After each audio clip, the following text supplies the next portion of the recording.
Ok, alors on se retrouve pour la suite. Là pour le moment, les actions que j'ai effectuées, les seules choses que j'ai faites que vous n'avez pas pu voir, c'est en gros, j'ai juste enregistré sous mon fichier. Donc vraiment là où on en était, j'ai fait fichier enregistré sous, j'ai créé un dossier qui s'appelle 06 intégration. Et dedans, je l'ai appelé robot-butter-intégration. Et ce que je vais faire, c'est que je vais même l'appeler hop 001. Tac, tiré bas 001. Enregistrer. Et hop, celle-là, on peut la delete. Très bien. À partir de là, hop. Alors, c'est normal. Les textures n'ont pas suivi. On prend le fichier texte. On vient le coller ici. Et là, normalement, si on lance le render, toutes les textures devraient suivre. Voilà, parfait. Alors, là maintenant, ce qui va se passer, l'objectif même du dossier intégration, ça va être d'intégrer des plans que vous aurez filmés ou récupérés et de placer en fait notre élément 3D par-dessus. Alors, pour ce faire, vous avez plusieurs choix. Soit vous filmez vous-même vos plans, soit vous récupérez les miens. Je vous préviens, le jeu d'acteur est bidon, c'est moi qui joue le Rick, et je suis mauvais acteur. Soit vous, voilà, vous filmez vos potes, quoi. Très bien. Alors, je tiens à être clair, les plans que j'ai filmés, en fait, les lumières que j'avais, elles étaient pourries parce que j'avais pas de lumière de cinéma. Les seules lumières que j'avais, c'était les lumières de chez moi, donc j'ai fait de la débrouille, et on va dire ça passe, visuellement on a une image, mais c'est pas la meilleure image que vous verrez de votre vie. Ensuite, jusque là on va dire ça tient la route, et il y a 2-3 choses que vous devez savoir avant de vous lancer là-dedans. C'est que, comme vous avez vu, nous on avait une HDRI là pour faire tous les rendus, celle-ci. Et moi ce que j'ai fait, c'est que pendant le tournage, j'ai fait une HDRI de ma cuisine pour pouvoir en fait ensuite venir simplement l'intégrer. Pour ce faire, alors HDRI, my HDRI, done, kitchen, Rick and Morty, très bien. Pour ce faire, en gros, j'ai utilisé, bon j'aime pas trop, le but là c'est pas de faire de la pub, mais j'ai pas trouvé, on va dire une caméra pour mieux, alors hop, Theta S je crois. C'est comme ça que ça crée. Ok, voilà, ça c'est la caméra que j'ai utilisée en fait pour faire mon HDRI. Le délire, c'est que c'est une caméra qui prend des photos à 360 degrés.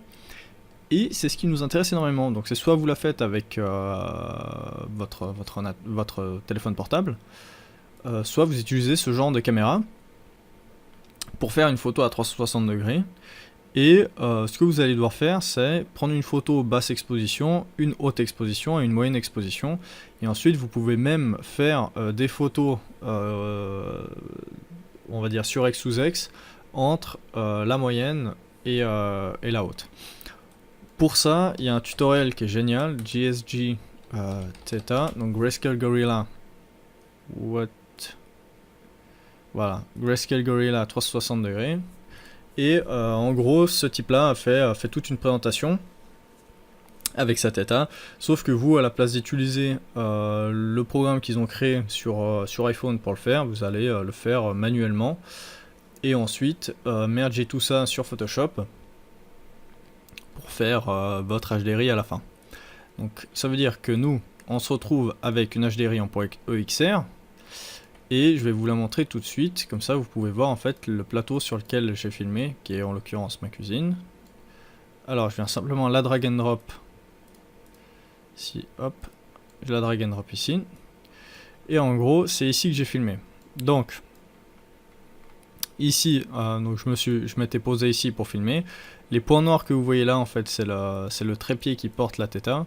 Et ça, comme vous voyez, c'est pas tellement des caméras pro, donc on a des lights qui sont là pour éclairer l'ensemble de la pièce, avec l'appareil photo qui se situe ici.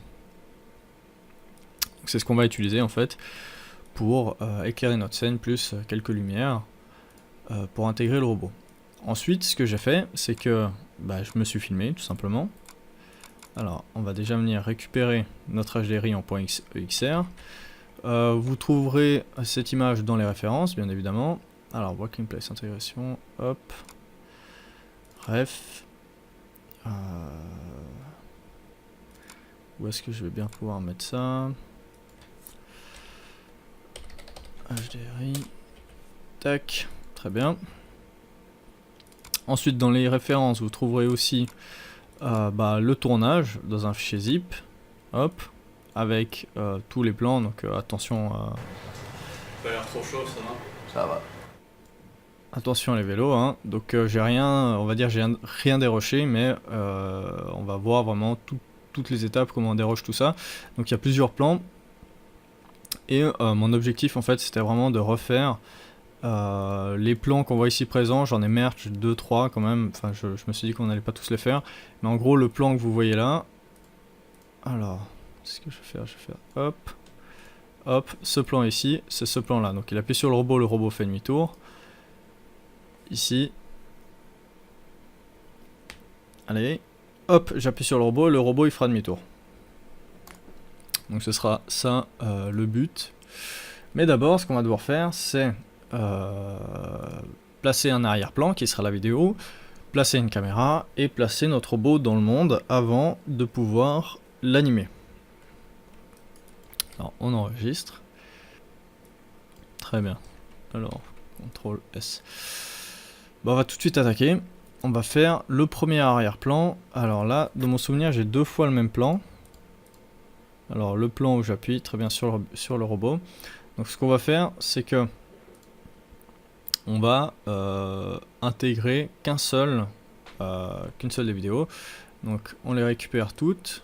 CTRL C. On va dans Robot Butter. Hop. C4D, Working Place, intégration, très bien. Vidéo, background. On vient coller tout ça.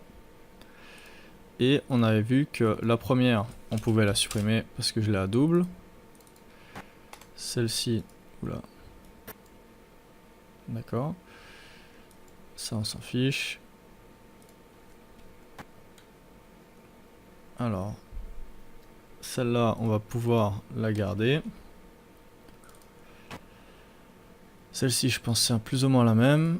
Donc ce qu'on va faire, c'est qu'on va garder la deuxième. Celle-ci, on la garde telle quelle. Et la troisième, très bien. Ce qui va se passer, c'est que ce plan-là, on va le retrouver 2 fois dans mon souvenir, si je ne me trompe pas. Alors, il y aura un plan qu'on va retrouver 2 fois. C'est pour ça que j'ai créé dans le dossier référence directement keyframing, ce qui nous permet de voir en fait combien de fois les plans se répètent. Donc on a par exemple ce plan, très bien. Ce plan là va se répéter et celui-là aussi. Ce qui fait qu'au final on se retrouve avec les 4 plans où on va intégrer en fait plusieurs éléments. Très bien. On enregistre et on va... Est-ce qu'on attaque tout de suite ou est-ce que je fais ça dans la prochaine vidéo? On va faire ça dans la prochaine vidéo. Comme ça, là, c'était que l'introduction. Que qu'est-ce qu'on va faire, comment, pourquoi. Ça veut dire que vous avez le choix entre soit récupérer mes vidéos, soit les filmer les vôtres, soit récupérer des vidéos en ligne. Et à partir de là, je vous dis à tout de suite.